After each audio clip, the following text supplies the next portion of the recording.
Ever stop and think about what's really going on behind the scenes when you book a vacation or a work trip? Well, it turns out there's this massive interconnected global system working in the background. In this explainer, we're going to break down its entire life cycle, from the simple idea to travel all the way to its huge impact on the world. Okay, so let's just dive right into this infographic. It basically maps out the whole shebang, the entire journey of tourism. We're going to follow this winding path and see how a single decision to take a trip kicks this huge global machine into gear. A machine that has its own engine, its own fuel, and yeah, its own weak spots. So where does it all begin? Let's start at the very beginning of the path. The entire tourism system really kicks off with something super simple, a basic human feeling, the desire, or maybe the need, to just go somewhere. That's it. That's the initial spark that gets everything else going. And that urge to travel, it pretty much boils down to two main things. On one side, you've got your fun travel, leisure and recreation. Beach holidays, visiting your family, exploring some cool new city.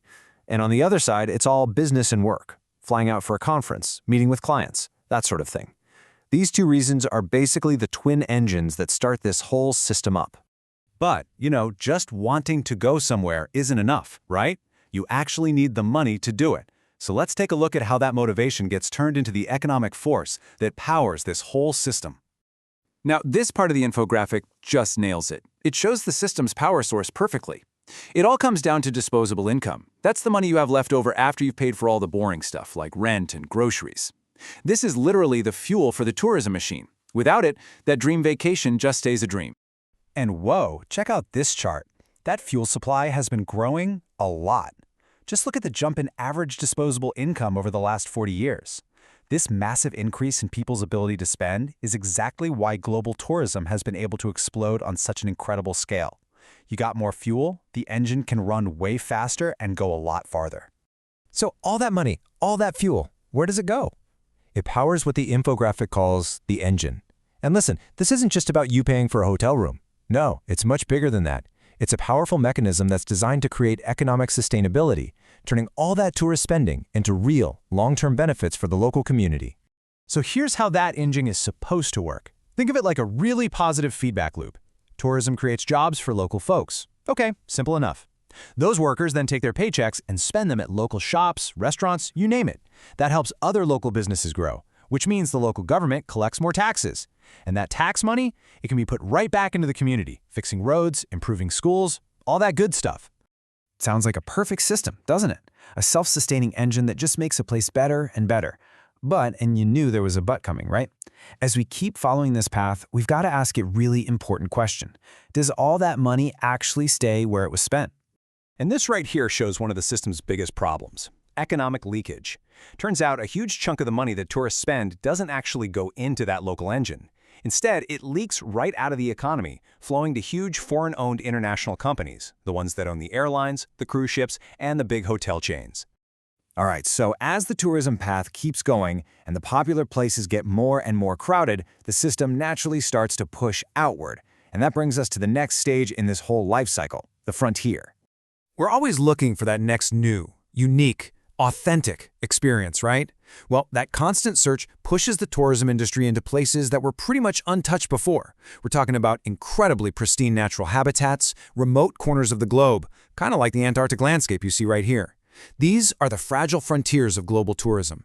Now, pushing into these super delicate ecosystems, well, that comes with a huge amount of responsibility. You can't just use the same old rules from mass tourism. It demands a totally new approach, a really fragile balance of environmental management to make sure these incredible places actually stick around for the future.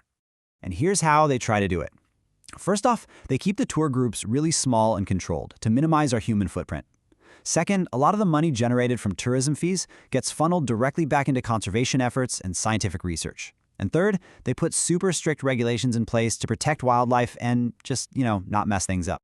But this expansion creates a whole new kind of risk. See, as a destination's economy gets more and more hooked on tourism, it gets closer to a dangerous tipping point. This heavy reliance, it's like putting all your eggs in one basket. It makes the entire community extremely vulnerable to things that are completely out of its control. And those things are what the infographic calls external shocks. I mean, look at that suitcase. It's the perfect symbol for those sudden, totally unpredictable global events that can bring the entire system to a screeching halt. And when your entire local economy is built on tourism, one of these shocks can be absolutely catastrophic. So what kind of shocks are we talking about? Well, the list is pretty long. Global pandemics, obviously, that's a big one we all know, but it could also be political instability, a major economic recession, a sudden change in travel permits, or even a devastating natural disaster.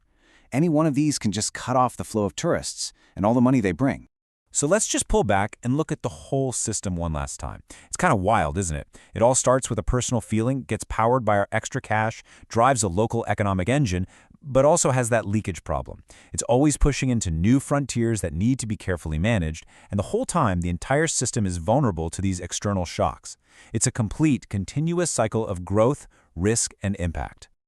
You know, seeing it all laid out like this really makes you think. This system connects our world in some really profound ways. It drives entire economies and lets us have these incredible, sometimes life-changing experiences.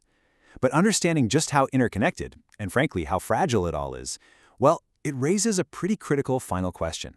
Is this delicate global system really built to last?